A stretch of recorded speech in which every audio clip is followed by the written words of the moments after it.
बहुत समय पहले की बात है। एक छोटे से गांव में एक सीधा साधा लड़का रहता था। नाम था रवि। उम्र रही होगी कोई 18 साल।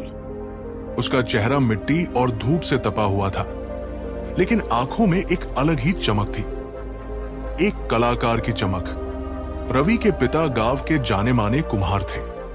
उनके हाथों में जादू था जो मिट्टी को जीवन दे देता था। लेकिन पिछले कुछ सालों से गांव में भयंकर सूखा पड़ा था। तालाब सूख चुके थे और कुम्हारों के लिए मिट्टी मिलना लगभग नामुमकिन हो गया था। रवि के पिता, जो अब बूढ़े हो चले थे, इस दुख और निराशा से बीमार पड़ गए थे। उनकी सांसें धीमी हो गई थी और वे बिस्तर से लग गए थे। घर की हालत बद से बदतर होती जा रही थी।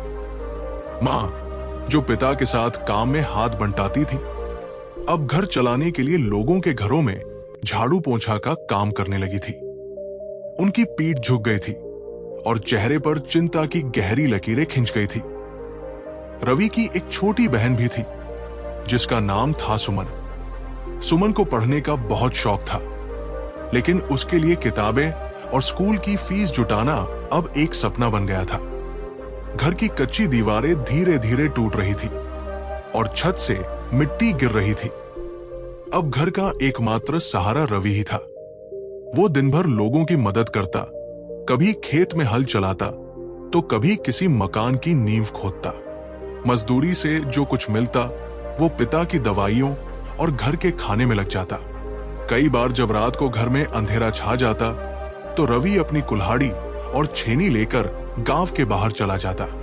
वहां अपने पिता के पुराने चाक के पास बैठकर चांदनी में देखता और सोचता, क्या ये सूखा हमारी खुशियां भी छीन लेगा? क्या मेरे पिता का इलाज कभी नहीं हो पाएगा? क्या मेरी बहन कभी पढ़ नहीं पाएगी? ऐसी ही एक उदास शाम को वो अपने पिता के चाक के पास बैठा था। तभी गांव की सबसे बुजुर्ग महिला, बड़ी मौसी, उसके पास आई।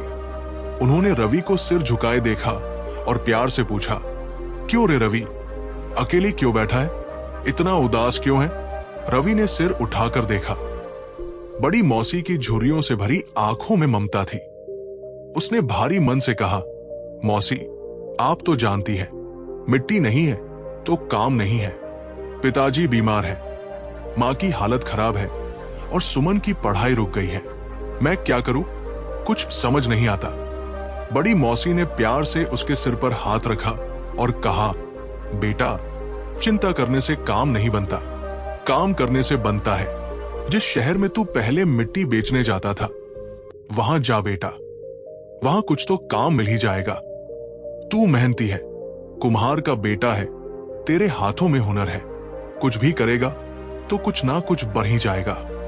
रवि बोला, पर मौसी, वहां मुझे कौन जानता है, वहां कोई काम कैसे देगा? मौसी मुस्कुराई और बोली, जो कदम बढ़ाते हैं रास्ते उन्हीं के लिए बनते हैं। एक बार कोशिश करके देख। हर काम बड़ा ही होता है अगर उसे ईमानदारी से किया जाए। शुरू में जो मिले कर ले, धीरे धीरे सब बदल जाएगा। रवि ने मौसी की आंखों में देखा। वहां एक गहरा विश्वास था। मौसी ने कहा, ये ले बेटा, ये मेरी आखिरी निशानी है। ये चांदी का सिक्का रख ले। जब तक काम न मिल जाए तब तक इसे खर्च मत करना। ये तेरी ईमानदारी की निशानी है। अगली सुबह रवि ने मां को सारी बात बताई। मां ने एक पल के लिए उसकी आंखों में देखा, फिर उसकी पोटली में अपनी आखिरी रोटी रखी और कहा, जा बेटा, तेरा आशीर्वाद हमेशा तेरे साथ है।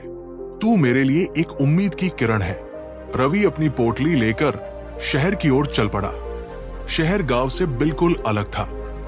चारों तरफ शोर, भीड़ और भागदौड़ थी। रवि ने पूरे दिन कई दुकानों में पूछा, भैया, कोई काम मिलेगा? कुछ भी चलेगा। पर हर जगह से एक ही जवाब मिला, माफ करना, अभी कोई जगह खाली नहीं है। दिन ढल गया। रवि की पोटली की रोटी भी खत्म हो चुकी थी। उसके पास सिर्फ एक चांदी का सिक्का था जिसे वो खर्च नहीं करना चाहता था।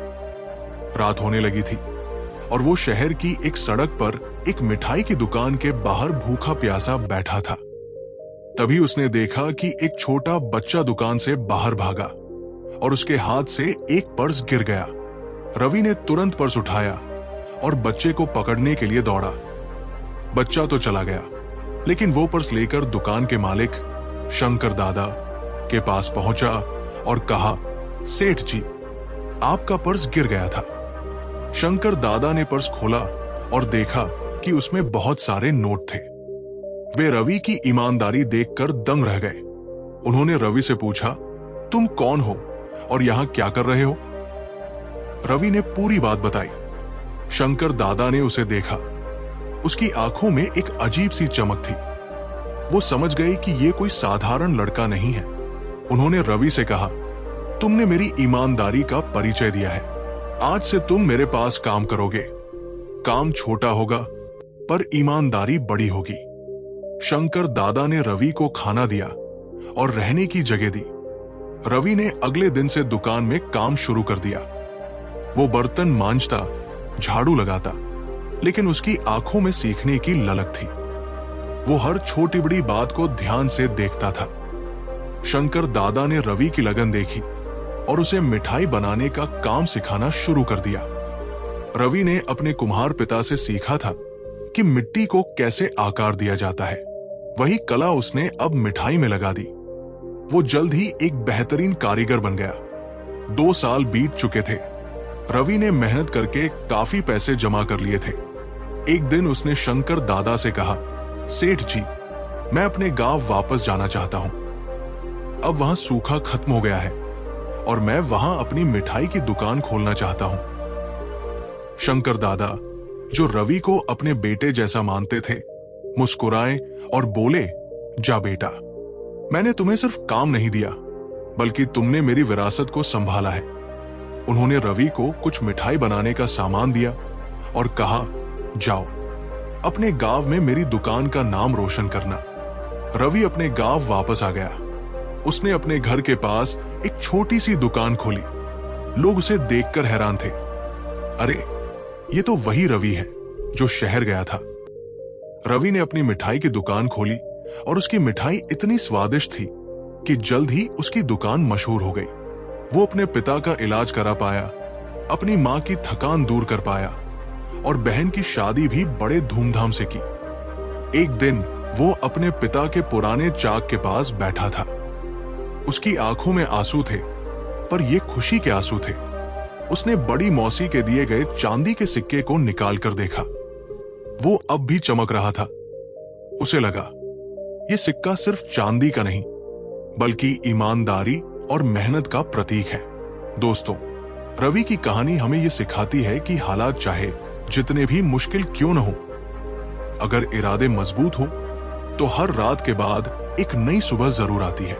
मेहनत कभी बेकार नहीं जाती और ईमानदारी का फल हमेशा मीठा होता है। अगर आपको यह कहानी अच्छी लगी हो तो कृपया इस चैनल को सब्सक्राइब करें, वीडियो को लाइक करें और अपने दोस्तों के साथ जरूर शेयर करें। आपका समर्थन ही हमारी प्रेरणा है। धन्यवाद।